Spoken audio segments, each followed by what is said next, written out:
you very much. Good morning, viewers. Again, thank you very much. It is exactly 16 minutes past 11 o'clock East African Standard Time. Thank you, viewers. This is Diplomatic Leaks coming to you from Punchline Africa Television, all the way from Cairo, Cape Town, where Desmond Tutu is lying in state. It is across in Accra, Ghana. Kwame Nkrumah is lying in state for over 50 years, over 60 years. Kwame Nkrumah is lying in the first state occurred in Africa, 50 years over 60. East of Kenya, Somalia, Kwame Nkrumah is lying ruins. The first. Who can help? Who can save Somalia? That topic is our topic this morning. Diplomatic Leaks goes behind the diplomatic channels. We find out what the diplomats are whispering. What type of intelligence can you gather in this show? Get your pen if you're a student of international relations. Enjoy, and we are going slowly. My guest this morning, we have graduated from correspondents and panelists.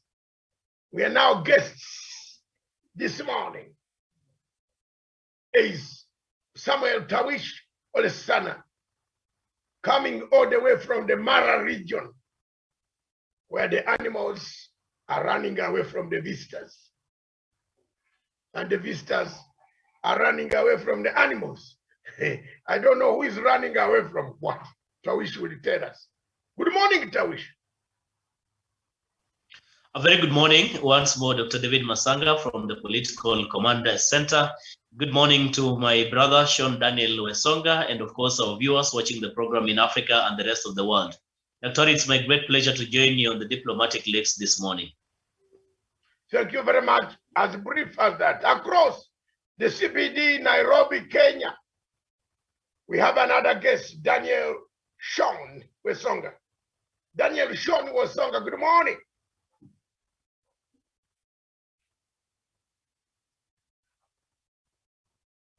Daniel Wesonga, good morning.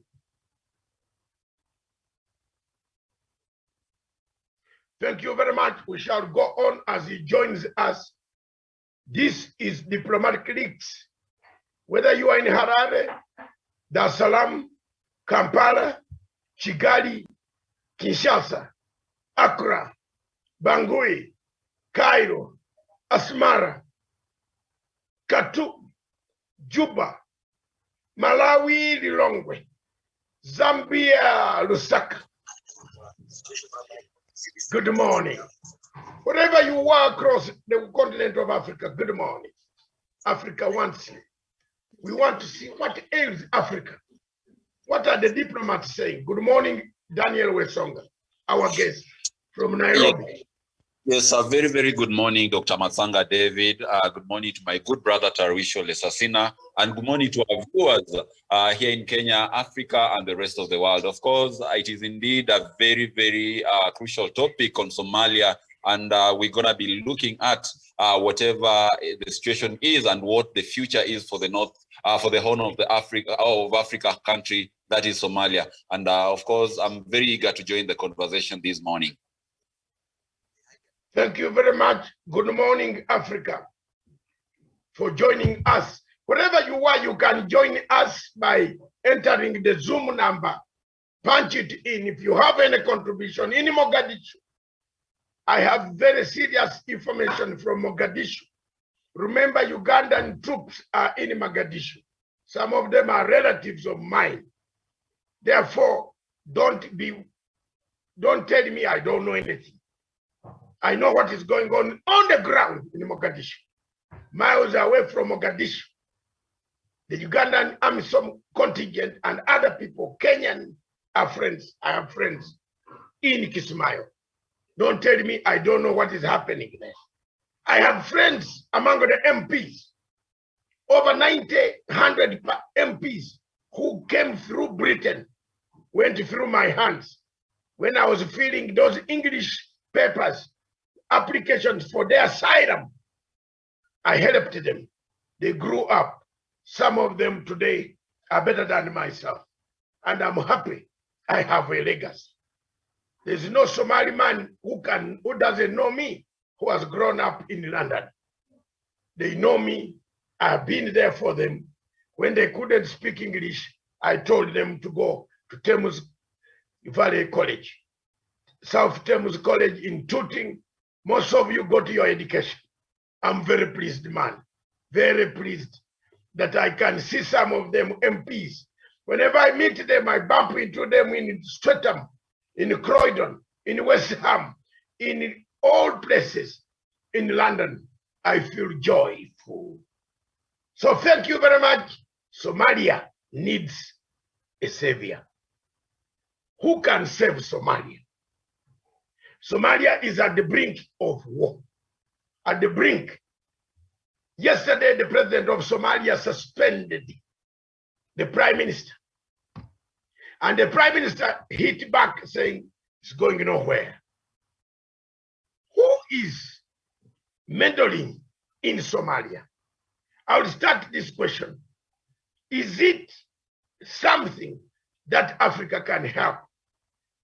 Ugandans have died in Somalia in plenty. Kenyans have died in Somalia in plenty. Kenyans in Kenya have been hit in plenty. We have wounds. Every Kenyan has at least a relative lost out of the Somalia debacle. There's nobody who has not suffered as a result of the type of terrorism that takes place in that part of the world. We have suffered. All Somali people equally have suffered. What can we do to resuscitate the state of what we see today taking place in Somalia? Is it a curse?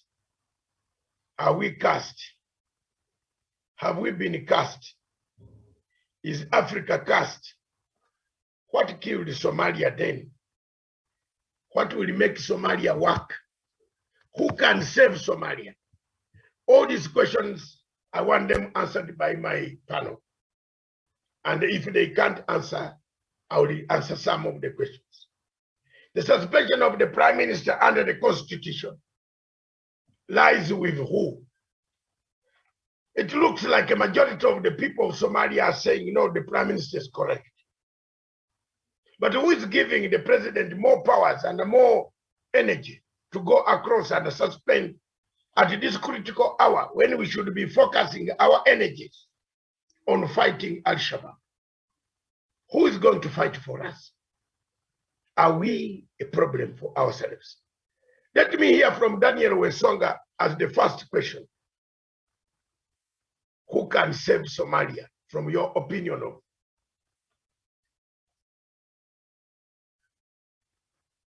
Daniel Wesonga.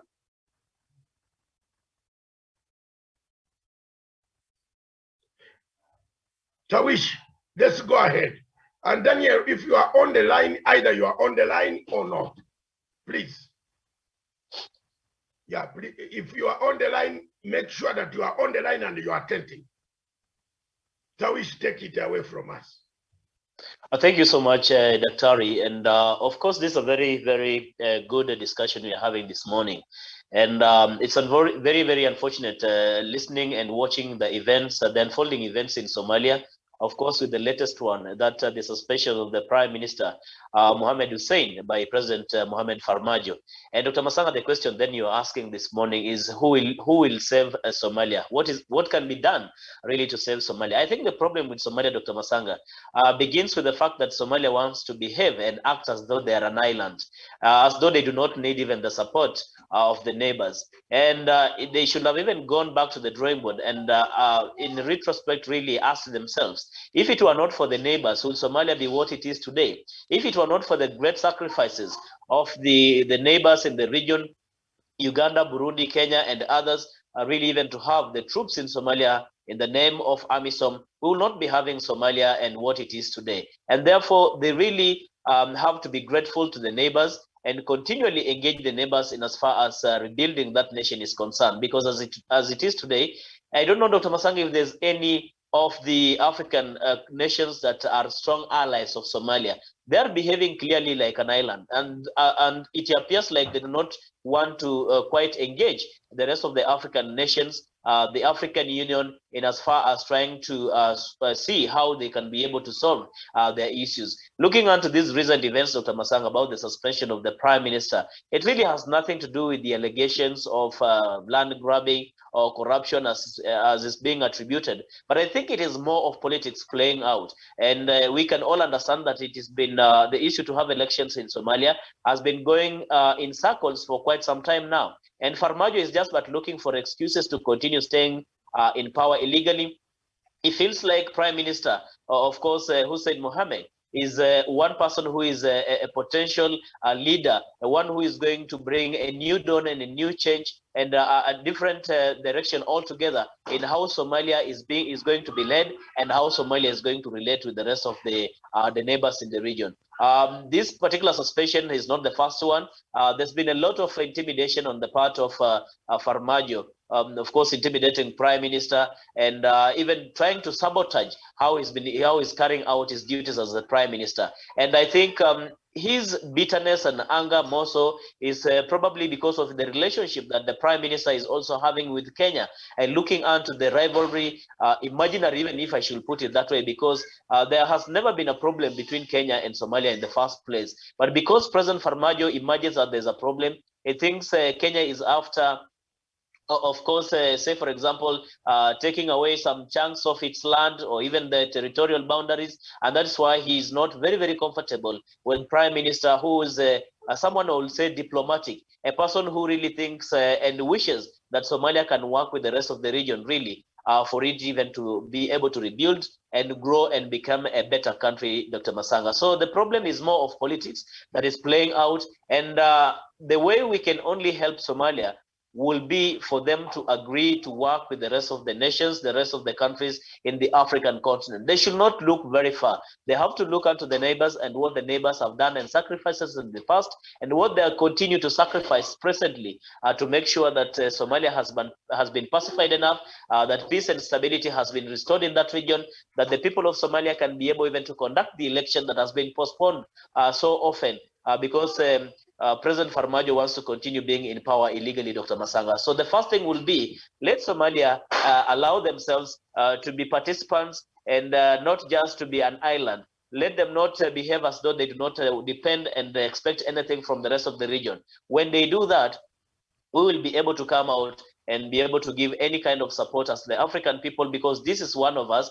This is a nation in this continent, and we cannot allow it to go to the brink of collapse as it is emerging, Dr. Masanga. Because if Somalia is left that way, Dr. Masanga, if we cannot make that bold move and that courageous move, and we cannot make sacrifices, then I can assure you, Dr. Masanga, and I agree with you completely, that ultimately Somalia will collapse. It's not enough to have the AMISOM troops in Somalia.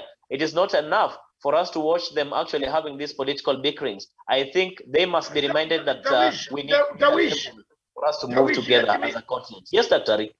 Tawish, let me come in here. You have raised very key issues.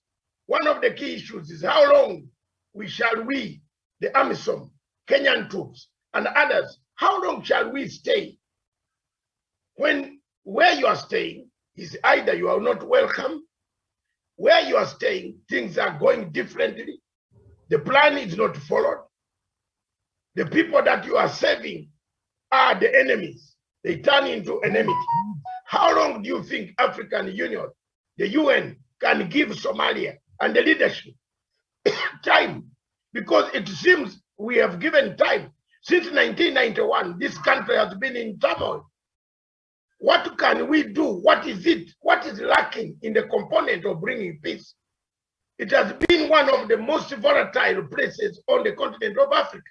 Since 1991, all conflicts in Africa seem to have got finished. We have resolved them. What is it that has made Somalia not to be resolvable, the conflict not to be resolved. Who can resolve the conflict in Somalia? That is why I asked, who can save this country? 1991, we fell into chaos. Americans ran away. They left us into chaos. They left the neighbors into chaos. They left Kenya to take the bulk of the refugees who are in Kenya today, who have grown up in this country, and they are not appreciative to this country. They turn on the people of this country and kill them, maim them. But look at this. What can we do now? Not tomorrow, not yesterday. You raise the point. How long shall we stay? Is there something lacking? Last 2 weeks, let me load it, then you come. Last 2 weeks, and this goes to everybody on the panel. That's how I want these things to be working. The panel must answer questions. Last week, 2 weeks ago, I told you I was going to go behind the enemy lines in Eritrea. And I believe me or not, I wish you are smiling where you are.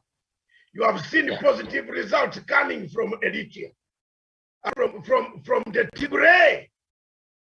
I told you I was going to go behind the Tigray.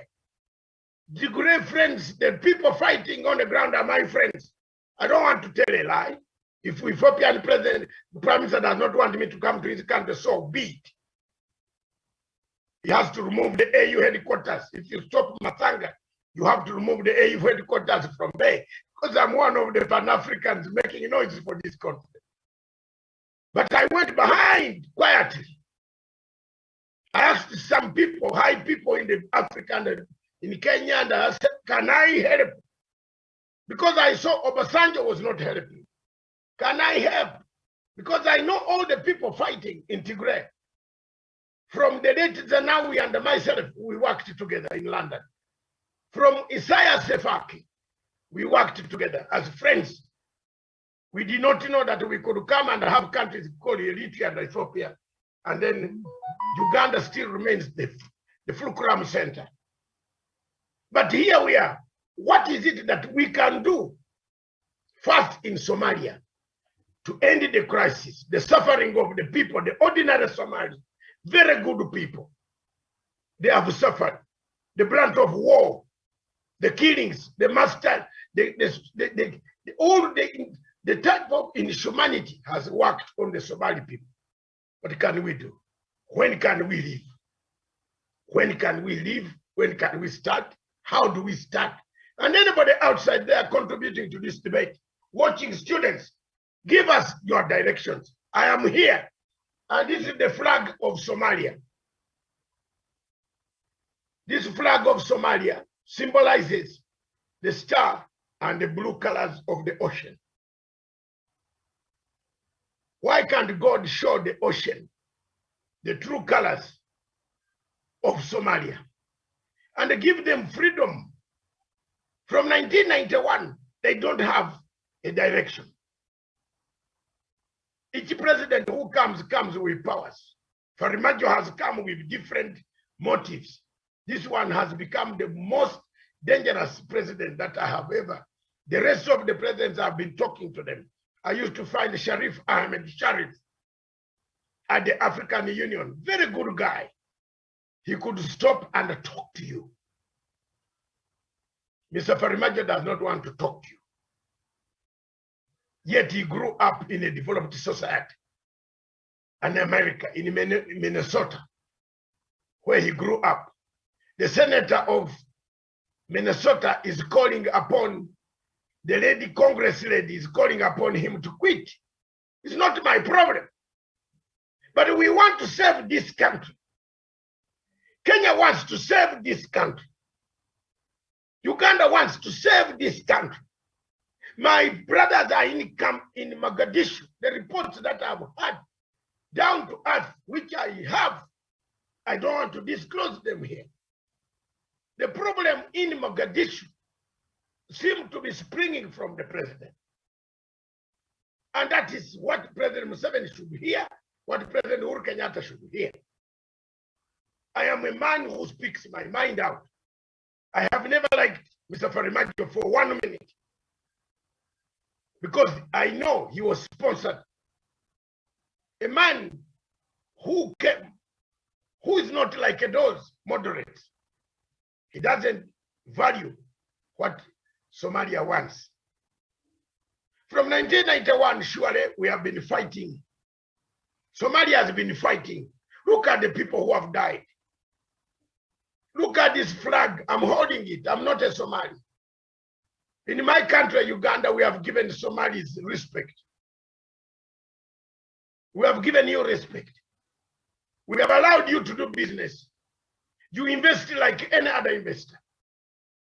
Uganda is the only country that does not ask you for a visa to go. But what can we do for you? Kenya has given you all you want. These 3 countries have given you all you want. Today, I am becoming a real teacher. A real teacher.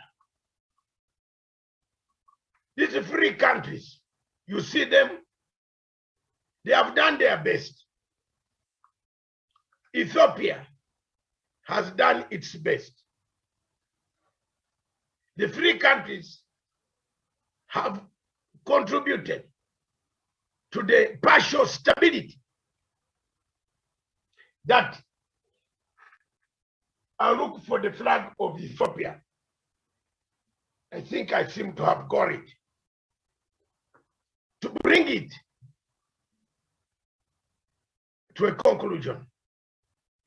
When you look at these countries that have gone into Somalia, the type of what they have lost until now, Ethiopia has its own war.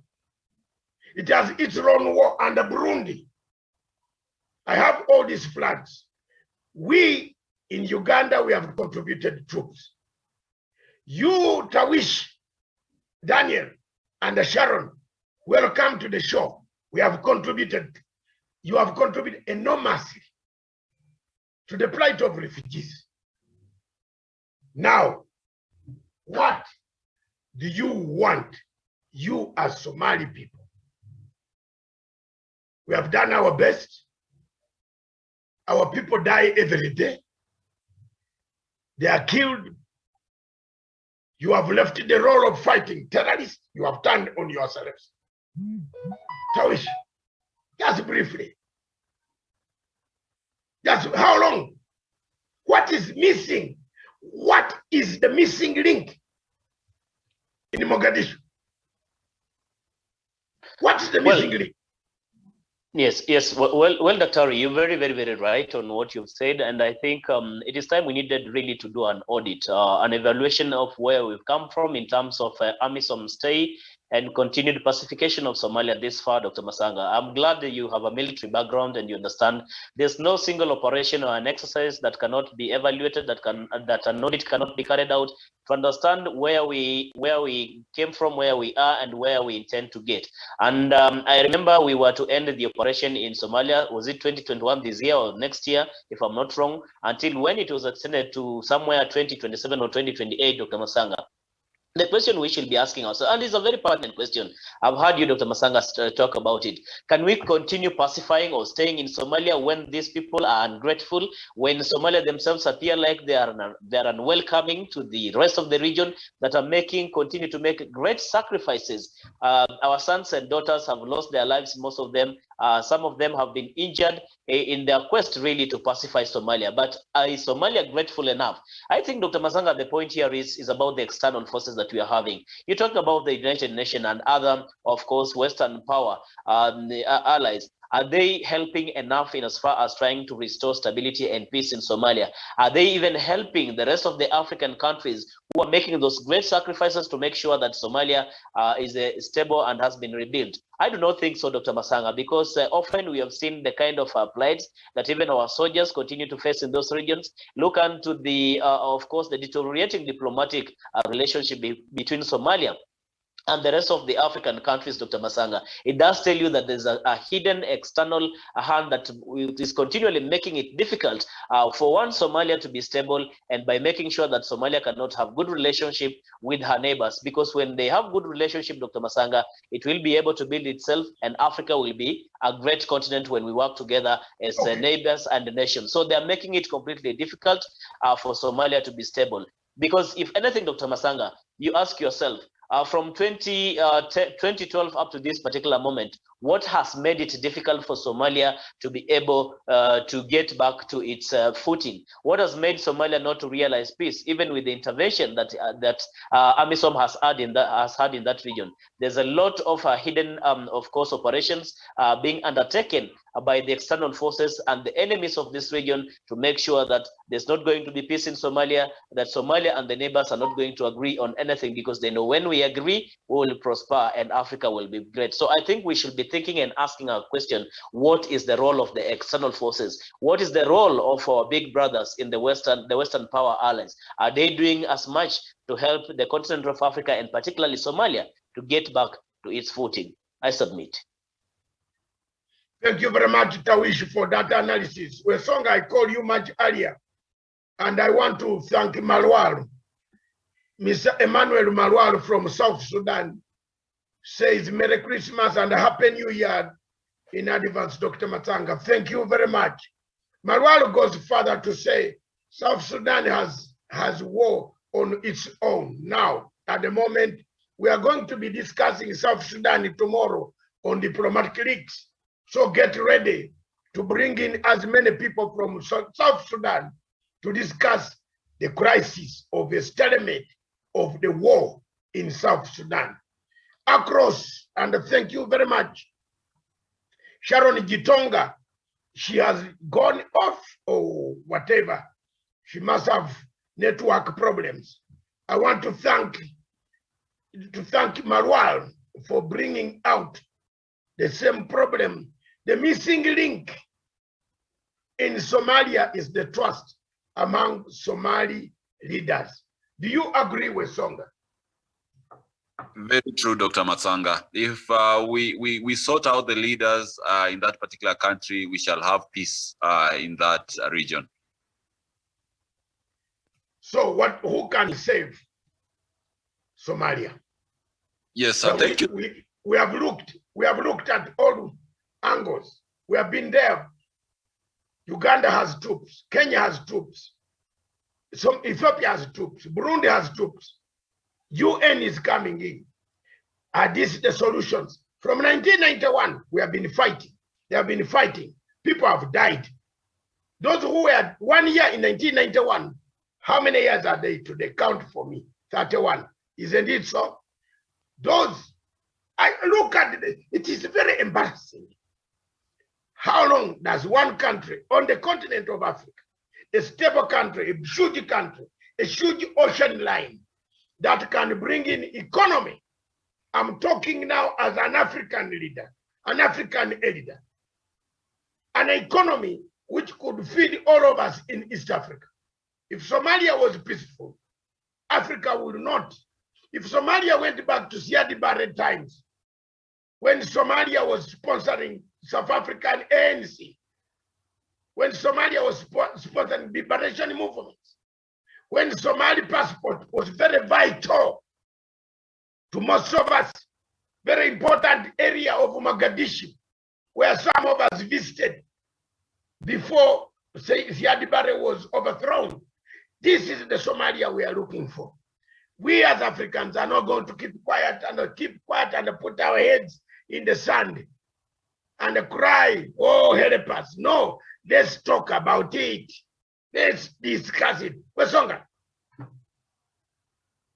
Thank you so much, Dr. Matsanga David. And like you put it, Somalia has been having a very long-standing strife since the fall of Siad Barre in 1991. And Somalia, for those ones who do not know, used to be, even during the medieval time, a very important trade route between the Middle East, Africa, and the part of the West, where ships could come through the port of Kismayu all the way to Europe in Barcelona and Italy, and all all the other Western countries. And therefore, the long-suffering scenario that we are seeing in Somalia is actually doing more harm to the region and to the world at large. And therefore, that is why we need to have peace and tranquility in Somalia. We need silencing of guns in Somalia. And we realize that whenever Somalia is at war, we feel the impact, not only here in Kenya, but Africa at large, because the other day we saw that Al-Shabaab, a militia group whose origin is in Somalia, was in Mozambique. We've seen parts of Al-Shabaab also actually working with the ADF, the allied forces in Democratic Republic of Congo. And also you've seen their fighters also taking the war back in parts of West Africa and the Sahel region. So that means that these are very, very big problems that we have in Somalia, that if we ignore as Africa, as we ignore it as even the Western countries, then we must actually also prepare to face it on our doorsteps. And that means that the crisis in Somalia is a crisis that should be given a concerted effort of the West, Africa, and even the rest of the world, because the extremism that comes out of Somalia is felt everywhere in this part of the globe, and therefore we need to combat it in a concerted manner, so that we give peace and tranquility to Somalia. But however, Dr. Masanga, as even the world tries to do this, it is not something that the world has tried to do it yesterday or maybe the other day. It has been 31 years, and in all those 31 years, Americans tried and they left Somalia in more chaos. We've seen more countries trying to pump more resources to just try and bring the elusive peace in Somalia, but nothing has been coming to fruition. It has been to no vain, Dr. Masanga. We've seen Kenya actually got into Somalia in 2010 in Operation Linda Inchi, after all those Al-Shabaab incidents were hitting the country so hard in terms of bombings and suicide expeditions. And we've seen the Kenyan army through AMISOM also doing a very fantastic job. So maybe perhaps on my end, on the military perspective, I believe if what Kenya did achieved such a very, very major milestone in pacifying greater part of Somalia, I believe the international community at that particular time when Kenya was going into Somalia, it would have supported it wholeheartedly and gave it resources that would have ensured the entire of Somalia was pacified. But apparently, Dr. Masanga, the international community seemed to have missed that particular train when it was leaving the station. Now, okay, who can save Somalia now? Yes, now the question of who can save Somalia now, I believe the countries that are there through AMISOM, you can see the fantastic job that the Ugandan, the Uganda's People's Defense Forces are doing in Somalia as well. Let the international community, let those who are interested about Somalia, stop funding Somalia to go to war with Kenya over the maritime border issue. Let them stop funding the likes of Farmajo to sabotage the efforts of peace and diplomacy, which are being spearheaded by Kenya and other good countries that mean well for the people of Somalia. Because the greatest impediment, Dr. Masanga, and what I'm coming to, is the leadership in Somalia. This leadership in Somalia is the same leadership that is biting the hand that is feeding it. Because I've told you, Dr. Masanga, and our viewers, that Kenya, Uganda, and all the other countries that have been contributing to their soldiers to AMISOM have been doing a very credible job until we had Farmajo coming into government. This is a very, very reckless president. He's a president who does not have any iota of patriotism in him, in that he has even the audacity of sharing intelligence gathered by the AMISOM and other intelligence agencies with Al-Shabaab. This is the same man who is taking in Al-Shabaab as part of the security forces in Somalia. You know, a person who has been in Al-Shabaab being given a rank of an inspector of police in Mogadishu, you know, that is the greatest travesty of security, and also the milestones that have been done through the subsequent governments that have come before Farmajo. And we've seen even the crisis that the Somali people are facing today in terms of delayed elections, general elections, is because of Farmajo, Dr. Matsanga. And that is why he has been suspending that hardworking Prime Minister, Mr. Robol, over and over again. But let me tell you, the Prime Minister is the only remaining link between the peaceful part of Somalia and the rest of the country that has gone into anarchy. Point made. You have made your point. Let me come back to very good points that you have raised.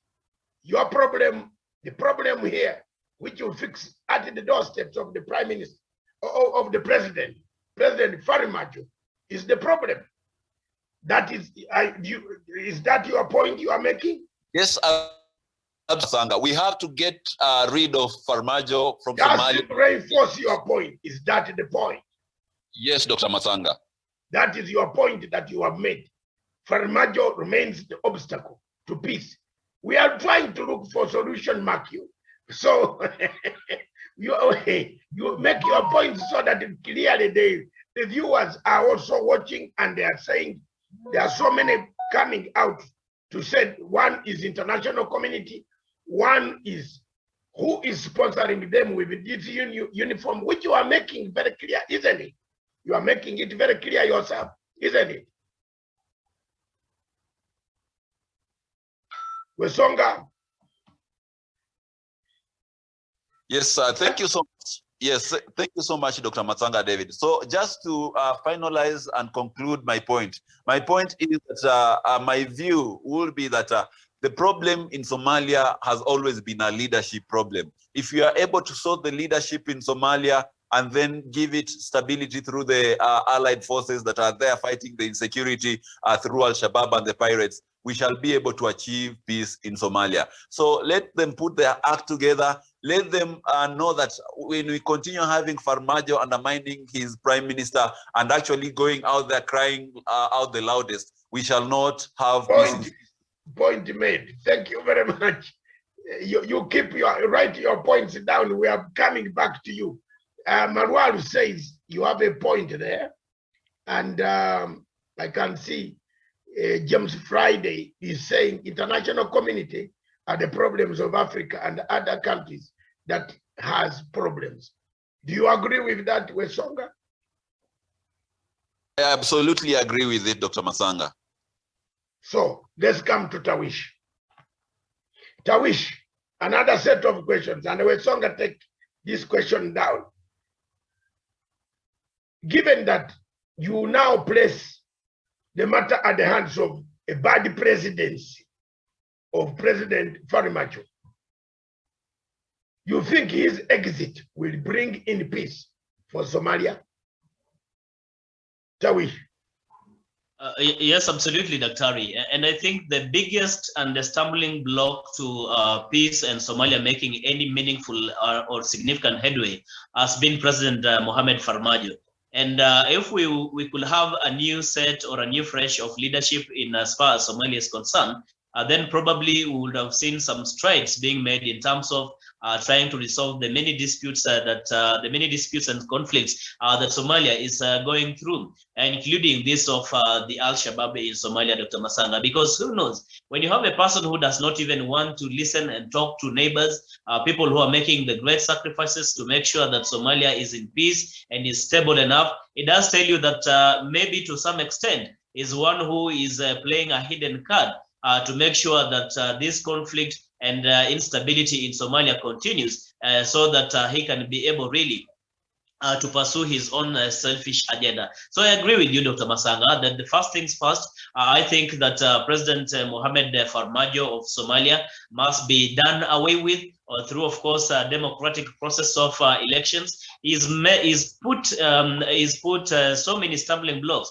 He's put so many hurdles and roadblocks in making sure that we have a new leadership in Somalia. I mean, we cannot understand how the elections in Somalia have been postponed time and again. So, Dr. Matsanga, I agree with you. We need to actually think as a region how Somalia first and foremost can have an election so that we have a completely new leadership in Somalia. That way, Dr. Matsanga, Somalia and the rest of the region will be making some headway in as far as restoring and bringing back stability in Somalia is concerned. So I agree fully with you that the problem begins and ends with the leadership that is being led by President Farmajo. You cannot wake up one day and dismiss or suspend the prime minister, especially a diplomatic prime minister, one who is reaching out and trying even to mend ties with the other allies in the region. I mean, what is it that President Farmajo will wish for the people of Somalia? What is it that he will wish for the rest of the region, if not the restoration of the diplomatic ties between the nations or among nations in this region? So absolutely, I think Farmajo is the biggest problem that we are having in Somalia, and the earlier we get rid of him in Somalia, the better. We need a new phase of leadership in Somalia. I submit, Dr. Thank you very much, Tawish. Sharon, thank you very much. We are sorry to have caught you out of your holiday, but can you do something for us? What is your view? Who can save Somalia? Who can come out? Since 1991, we have been fighting, generation upon generation. Who can save Somalia? What is your view? Thank you very much, my guest, a lady by name Sharon, coming all the way from Tarakanit in Kenya, up in the mountains of Mount Kenya, the slopes. Sharon.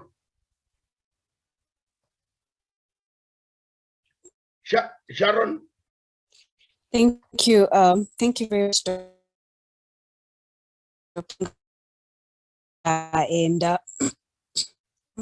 Can you hear me? Thank you very much, Manga, and of course, very good meeting to from the political my colleague panelists, Tawish and Daniel Wesonga. On that question of Somalia, I definitely agree that Kenya has done its best, continues to do the best, and I think the betrayal for Somalia was more evident during the maritime ruling, even after Kenya had continued to the forefront, trying to restore the peace in Somalia. Kenya has humanitarian relief, the thousands of refugees that we still have here, and of course Somali, having enjoyed general financial, diplomatic, and also military support. When there was insecurity in Mogadishu, the government of Somalia was actually hosted here in Nairobi for years. So I think basically the in Somali, anyone, even the people to any further, and it's time for Somalia to actually to build a stakeholder society and probably even have a consensus to restore the peace and getting back into its footing, because I believe the political difference of rogue leadership will take time to see in there, and the rise of is usually blood, and blood is very expensive. The troops that are especially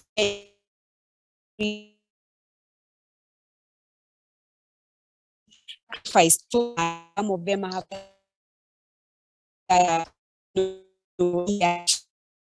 the peace. So I think in the administration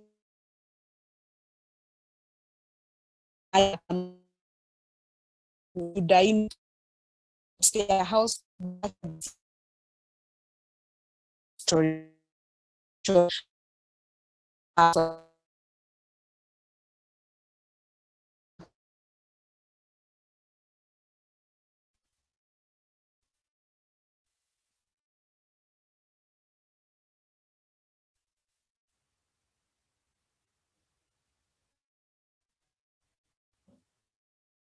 You are muted, Dr.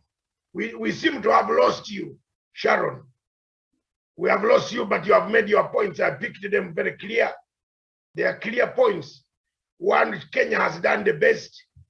Kenya has put in its resources, human resources, money into Somalia. Now it is my turn, and I can see my friends Joseph Otto Manasseh say the Western world always want to install leaders of their interests, claiming they know democracy. The fact they are those leaders. Somalia president is an equivalent of a Libyan president. They removed Gaddafi and installed their own from the West. we need to correct this. Yeah, how do you say about that? Emmanuel Marwal also says Somalia President Mohammed will not go because most of the conflict are becoming business to African leaders in Africa. Yes, given the Sudan issue. James Friday says, in Africa, we want to be free. So-called, if Africa wants to be free, the so-called leaders need to wake up and do something for Africa to free itself. Whoosh! James, international community are the problems of Africa. Marwal still said Somalia should be safe through Somalians themselves. Those are the views coming from not me, but the viewers who are watching us. Thank you very much for contributing to this debate. But let me come now with Sharon. We had you clear. Kenya contributed. Kenya has done its best. Kenya has carried the shoulder of so many refugees, millions and millions of refugees that have come into Kenya to seek shelter. It has not sent them away, despite the fact that the UN mandate expired. Kenya still holds, despite the killings that take place from the same groups. Kenya still have these people here. Now, for me, in my summary, and we usually now make these things very sweet, and at the end, I want to do the following. Who can save Somalia? This is my take. Since 1991, Somalia has been in turmoil. Americans came and left this country in turmoil. Americans were not able to contain the situation that was in Somalia. They abandoned Somalia at the hour of need, just as they have abandoned Taliban Afghanistan to Taliban. They came to America, to Somalia, and told Siad Barre to create what we call federal states, semi-autonomous, so that the country is so huge it could be developed. What was their intention, therefore, after telling Siad Barre, which sparked of the coup from some of the generals who were not happy? Since then, Somalia has never recovered from the shocks and the bad advice given to the Somali president by then, who was hated by the West because of his support for liberation movements and the support from Russia. Somalia plugged into chaos. Most refugees ran to countries in Britain, in America, in Kenya. The bulk of them came to Kenya. Bulk of them went to Uganda. Some went to South Africa, to Zimbabwe. Some went to Tanzania. Some went to some Arab countries. Since then, 31 years passed. Somalia presents a conflict, the longest conflict on the continent of Africa.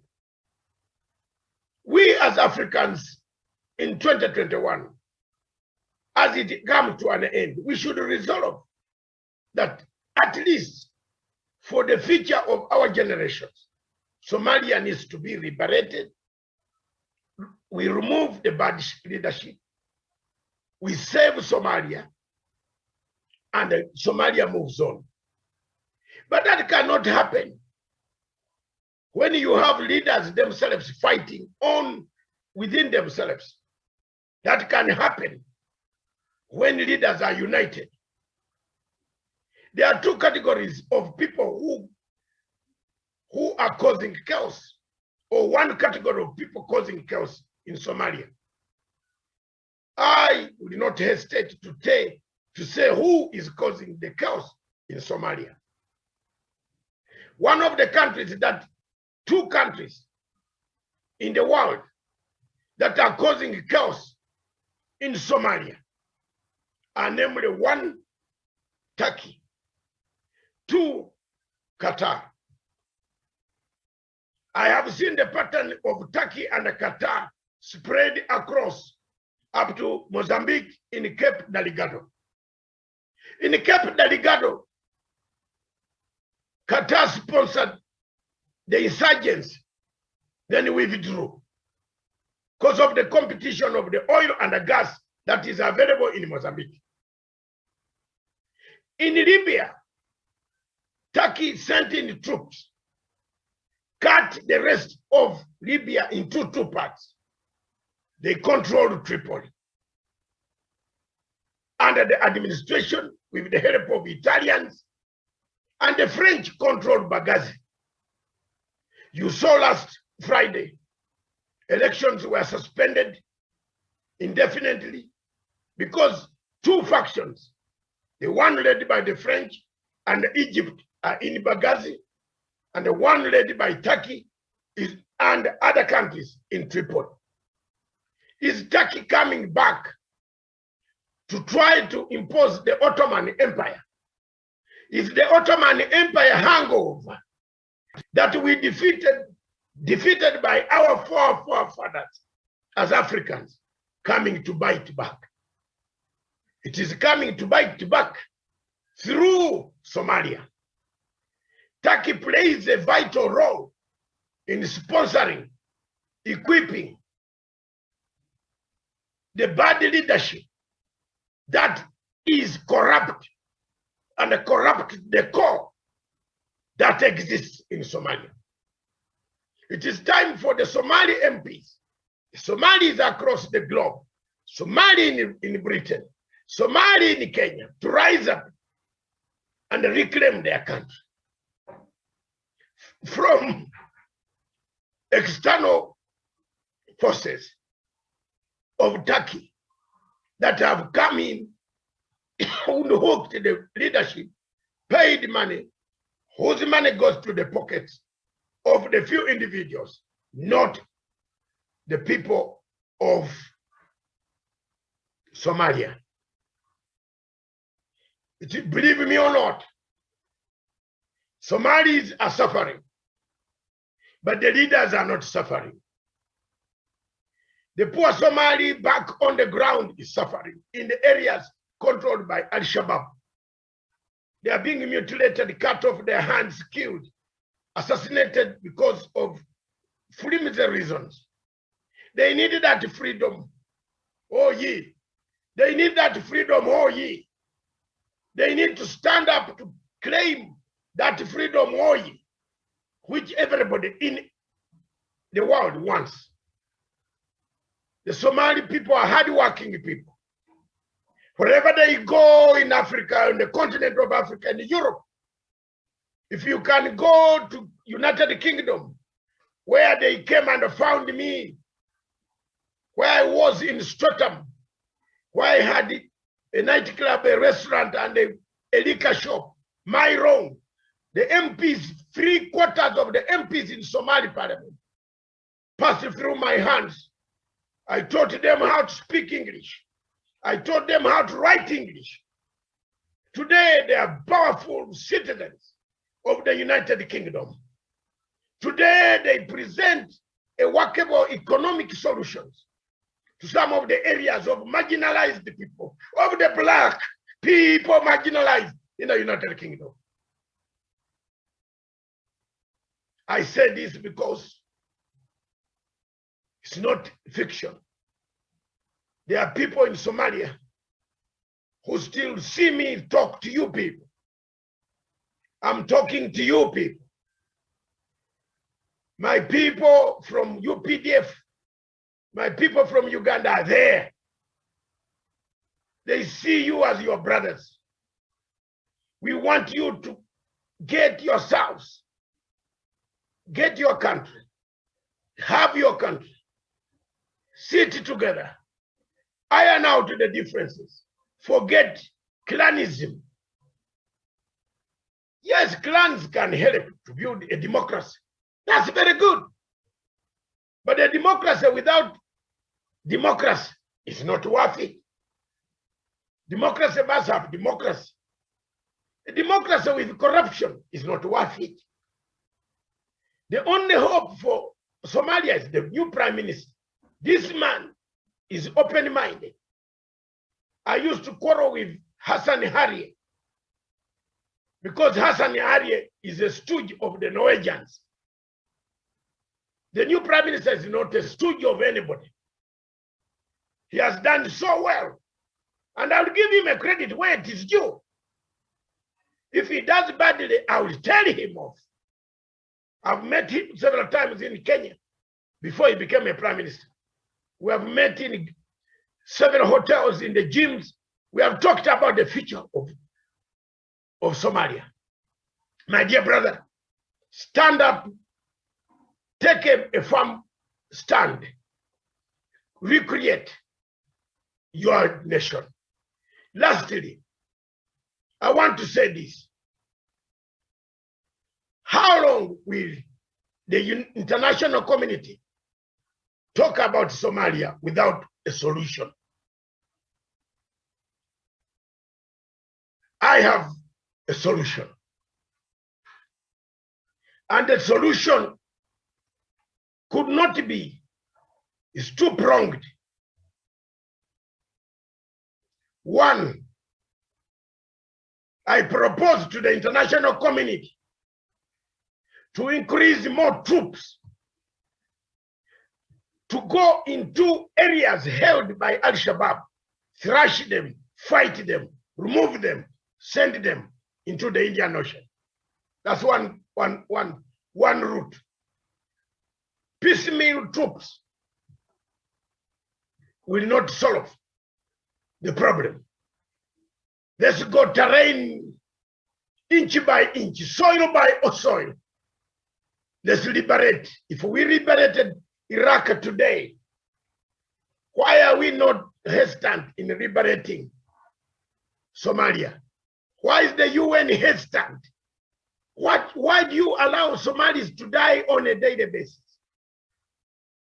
When you went to Iraq, removed Saddam Hussein, you combed area by area, inch by inch.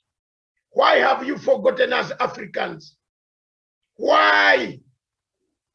Why don't you organize enough troops to have a combat, hand-to-hand combat, until we finish the insurgents?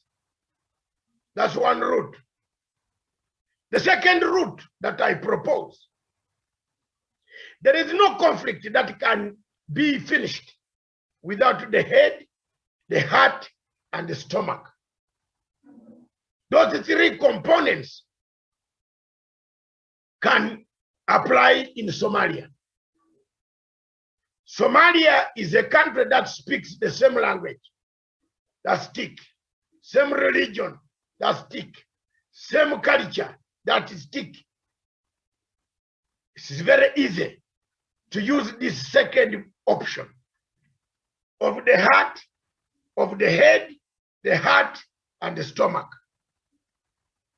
How many jobless young generation in Somalia are being recruited to terrorist organizations? Why can't we bring in the stomach? Why can't we bring in refrigerated ships, boats, refrigerated? The Indian Ocean, where Somalia borders, has a lot of fish. And the fish is being taken away by Philippines. The Philippines, Japanese, Swedish, Chinese ships coming to take the fish.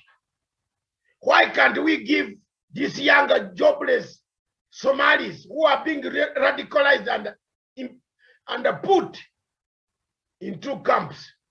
Let's give them, for every 100 guns you bring back, we give you a refrigerated container for you to go out with a boat, to go and fish. Bring your fish, stock it here, and sell to the Philippines, to the Filipinos, to the Japanese, to the Swedish, to the Chinese who are coming to take your fish. Can't that work? Can't you find out a way? Why are we narrowing it down to only a fight? Why can't we use Kenya as an example of what Kenya has done by training people? Why is the region of Kismayo peaceful? Why is the Jubaland peaceful? It's because they have taken their integrated system of training people how to become good citizens, giving incentives. I teach this subject every day. If you employ the heart, the head, and the stomach, or the head, the heart, and the stomach, you will dissolve the conflict in Somalia. We have left one component which could work. Is it time for us, my listeners, viewers, my panel, my guests? Isn't it time today, tomorrow, for people, leaders of these countries that are in Somalia to think about those two options? The first option, we send in more troops to outnumber the insurgents. We finish it, close it, hand it over to people to do elections. You cannot do elections when there is a war in one part of the country. Why is it that Jubaland and Somaliland are peaceful?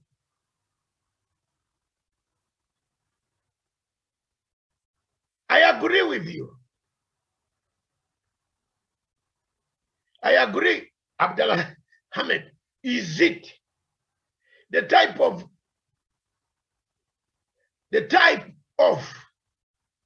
nationalism that is beginning to come up,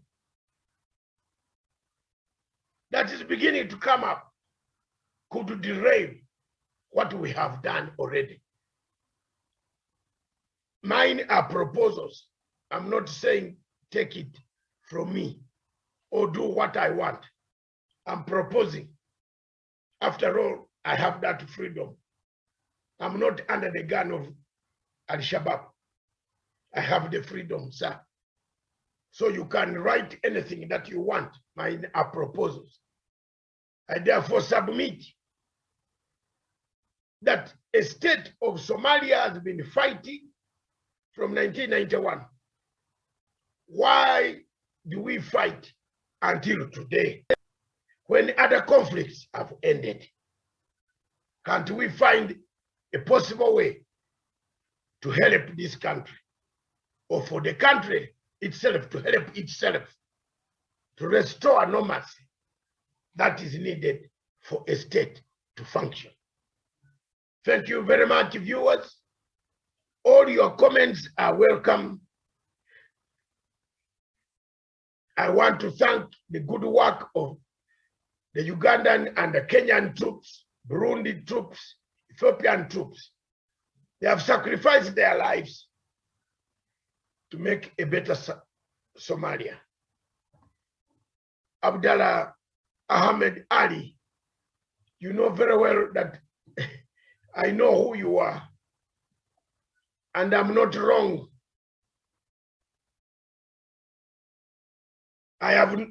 You can support Farimajo up to the moon, up to Allah, but he will never perform as long as he has intrigue, politics of intrigue. You can see now there's a standoff. You need help. You need help. And if we don't talk, we people from out, you will fight. So we don't want you to fight. Let's continue talking. Thank you very much. Whether he has performed so well in ICJ or wherever, that is another topic of the other day. Today I was saying, who can save you as a Somali? Can you save yourself? Or can you be saved by other agencies? Thank you very much. My panel, Sharon, your last word.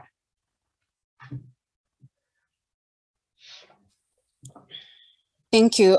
Thank you very much, Dr. Matanga. And of course, I agree with you that it's actually not time to withdraw different troops, but to actually add up, more troops, to increase more troops into, different areas that have actually been occupied by the Al-Shabaab, just like you had said, because when I look at the capability and the capacity of the Somali forces, even looking at the structures and different systems, we are not yet, it's actually not yet time to, withdraw the entire process, regardless of the kind of betrayal that, Kenya and, different countries have continued to receive.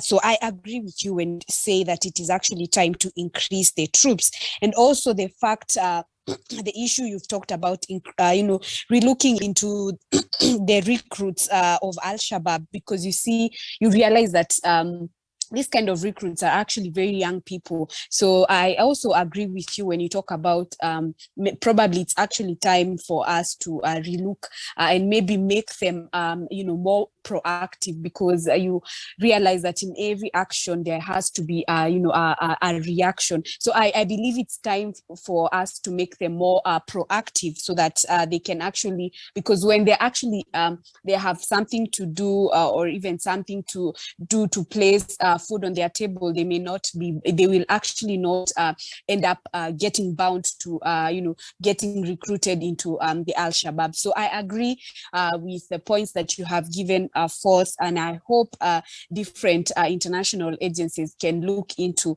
for us to, restore the peace of Somalia, because at the end of the day, if anything happens, each and every African country is actually, we are all looking into, we are all looking into, a risk, or rather any or a catastrophe is actually going to spill into the entire Horn of Africa. So basically, I agree with all the points that you've laid out, and I believe, and also I would also want to applaud different countries, Kenya and Uganda being at the forefront, for championing and to seeing that, Somalia is actually to restore the peace of Somalia. Thank you. Thank you very much, Sharon. Wesonga. Yes, thank you so much, Dr. Matsanga And David. it is better, Wesonga, you take this picture. I had forgotten. This is a nice clip. Yes. That you can send it back to us. The studio, cut it. Yes, thank you so much, Dr. Matsanga David. And of course, when we talk about Somalia, we know where the problem is. And I believe that the East African community and the African Union have been a bit lenient on President Farmajo. This is a president who has proven to the entire world that he's the first president to ever work with a terrorist organization in the name of Al-Shabaab. Parting shot. Remember, it is parting shot. Yes, Dr. Matsanga. And this is a president who has sabotaged any progress that has been made through Kenya, Uganda, and the countries like Burundi, which have contributed immensely in the military intervention that has actually pacified the most part of Somalia, including Jubaland, and of course the Somaliland. So to me, I believe, Dr. Matsanga, that the greatest problem in Somalia is interference. And the greatest arbiter of this interference is President Mohamed Farmajo. Because without Farmajo, we wouldn't be seeing Qatar and other Arab countries that actually have interest in Somalia coming in and maybe giving him a safe haven in Villa Somalia to mutilate the leadership of Somalia, to mutilate even the diplomacy that has been existing before he came into power. Now, Sharon has made a very, very clear points about how the journey between Kenya and Somalia began, and to some extent, so Kenya has been like a big brother to Somalia, and therefore, right now, when some of us see the kind of contempt that Farmajo and his government try to treat Kenya with, it actually causes some pain in us, and even the African countries does not see it quite well. So to me, Dr. Matsanga, I believe we know the problem that we have in Somalia. It is a leadership problem. Let the Western powers actually work on it. Let them warn Qatar and all the other Arab countries that are actually aiding this impunity in Villa Somalia. And of course, to the people of Somalia, eject that terrorist who is in Villa Somalia masquerading as a president. He has no interest for the people of Somalia other than to satisfy the interests of Qatar and those other countries that are funding his stay in power, so that they aim at the resources in Somalia and also extend a stealing hand to the oil blocks of Kenya in the Indian Ocean and impunity to its neighbors. So to me, I think, Dr. Masanga, the problem starts with the leadership in Villa Somalia and also the countries which are aiding that particular leadership with an aim of gaining some of the resources in Somalia and advance their own selfish interest. I submit. Thank you very much. Tawish, thank you very much. I hope you will send me that picture with Daniel. And Tawish, just your parting shot. The two have said very important points. I've summarized for you what I feel. 2 prongs, 2 solutions. What can save? Who can save? Either you increase the military or you give a 3-pronged strategy. The head, the heart, and the stomach. Younger men, nobody survives without food. But they don't have guns. Okay. Thank you. Thank you so much, Dr. And I think what you have said and what my colleague panelists have said in the final submission on this discussion, Dr. Masang, is absolutely right. These are suggestions that, if taken seriously, will go a long way in helping Somalia really to stabilize and helping Somalia to come out of the woods, in helping Somalia to come out of the current conflict that it finds itself in. Because again, the lack of peace and stability in Somalia really portends the same for the African continent, especially the neighboring countries. When Somalia is unstable and Somalia is not at peace, then the same is going to be reflected in terms of even the refugees who are running away from the war-torn regions in Somalia. They have to be hosted in the neighboring countries, and we all understand that Kenya has borne the brunt of all this for so many years, hosting hundreds of thousands of refugees in Kenya. And therefore, away from that also, there's that proliferation, for example, of the Al-Shabaab themselves. They've also been moving and hurting and even killing innocent civilians in the East African region particularly. And Dr. Masanga, we cannot sit back and say it is just time to give up. We are not going to surrender until the whole of Somalia has been pacified. And therefore, I agree with you that we need to have increased boots on the ground. We need not to give up on Somalia. We need to pursue and implore on the international community, especially the UN, to see how they can increase funding, how they can increase the resources in supporting those of us who have made sacrifices in making sure that Somalia can come back to its footing. And therefore, Dr. Masanga, I fully agree with you that also there's something that needs to be done in terms of this young generation, the youth who are mostly radicalized and being recruited into these illegal militants in the name of Al-Shabaab. Because again, it is not enough just to ask these people to move out of that kind of lifestyle if we are not giving them something in return. There's something you spoke about, how, for example, Uganda was able to be at peace. You cannot go and say, for example, just take away guns, because that is the kind of lives that these people have been used to. There has to be something that you give them in return, something that is going to, an incentive that will make them to believe life on this other side of the divide is better as compared to continuing in this kind of fighting and conflict. So I agree with you that also on that particular front of making sure that at least we give to these young people who have especially been radicalized, we give them an option which is better than the one which they find themselves in today.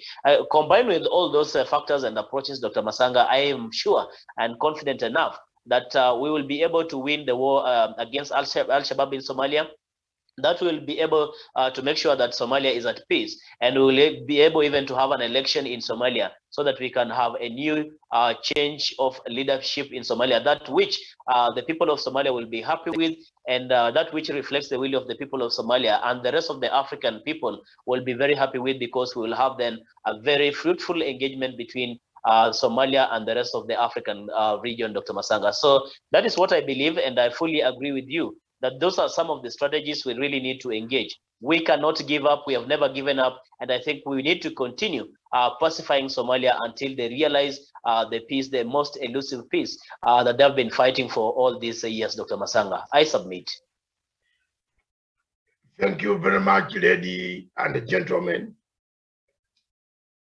Our guests this morning, I want to thank you very much for taking part in this show, Diplomatic Leaks.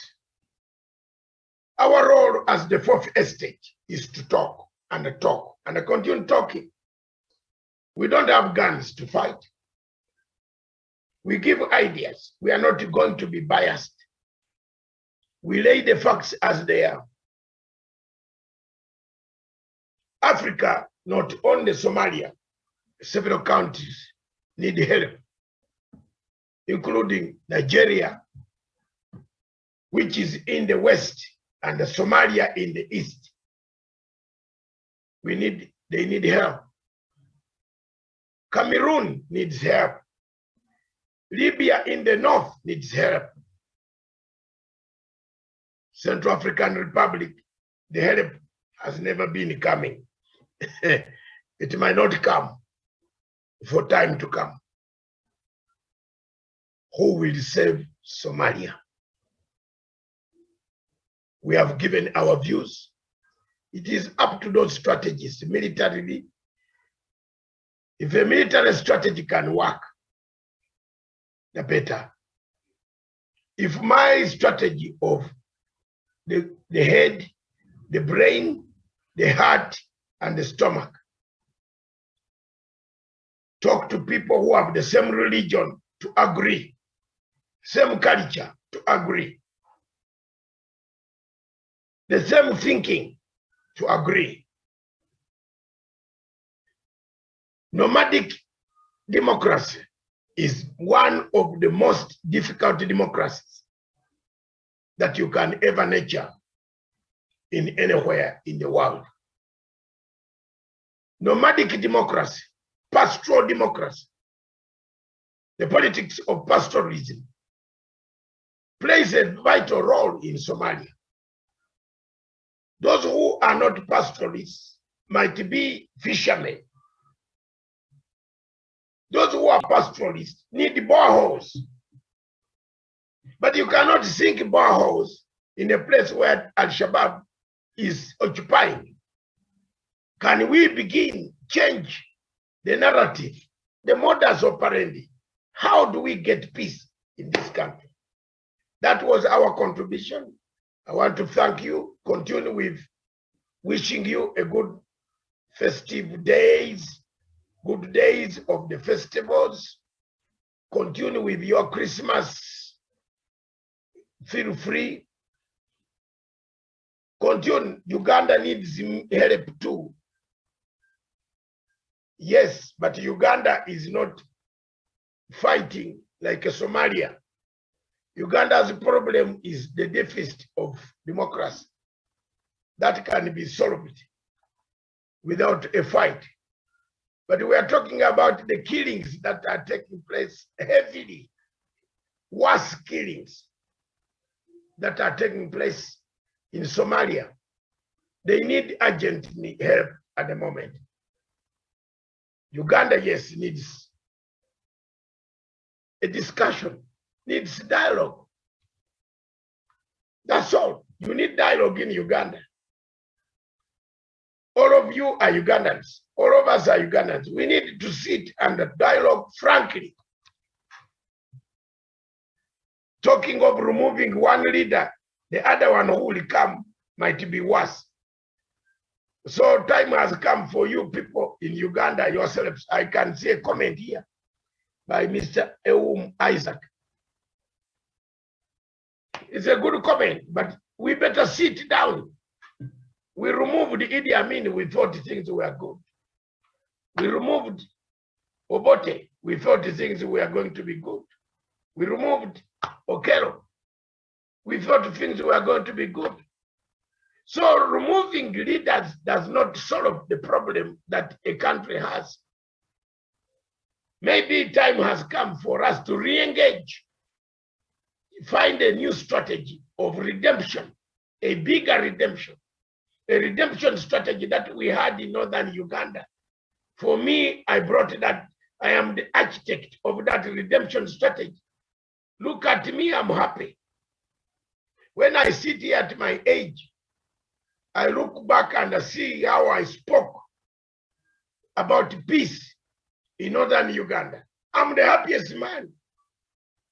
I brought peace. Nobody who came back, the boys that are fighting in Mogadishu, defending Mogadishu, are from my units. They are from my units that I brought back to Uganda. And the peace is prevailing in northern Uganda. People have gone back home. Unless somebody wants to create another problem, that's their problem. But for me, my role was played very well. I'm a happy man that peace is holding. A redemption strategy is holding. Forgiveness is holding in northern Uganda. Just as Gachacha is holding in Rwanda. Those who were rebels returned home. Those who were being killed by the rebels are staying with them. Isn't that a milestone for me? I did that. They are happy. Uganda can have other difficulties. I am not a president of the Republic of Uganda to sort that mess. My role was to bring peace.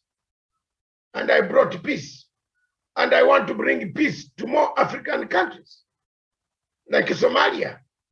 My suggestions today are two. Either we go in, find where the problem is, crush it, and allow the Somalis to finish, to come back and democratically put their vote and elect their president. Or we give them the head, the heart, and the stomach. After all, even Jesus did not only preach the gospel, he also gave food at the port of Capernaum, at the sea, at the port of Capernaum, when 5,000 people were fed on 12 fish. He gave food. These younger men are radicalized because at times some of them are confused by religious, which is the heart, confused by the brains of the sheikhs and other terrorist groups. Can we change them? Then give them a solution, which is the stomach. That if you go to the sea and collect your fish and put it in a refrigerated container, when the ships, Chinese ships come, they buy from you, you earn a living, and you support your children, your mother, your father, your sisters to go to school. That's another way of removing terrorism in Somalia. If I'm wrong, this is 28th of December, 2021, the year of our Lord. Mark my two strategies. They will bring peace. Otherwise, the leaders there in Mogadishu are squabbling. They continue to squabble at the expense of the ordinary Somalis. God bless you. This station is for Africa, by Africa, with Africa. Ciao.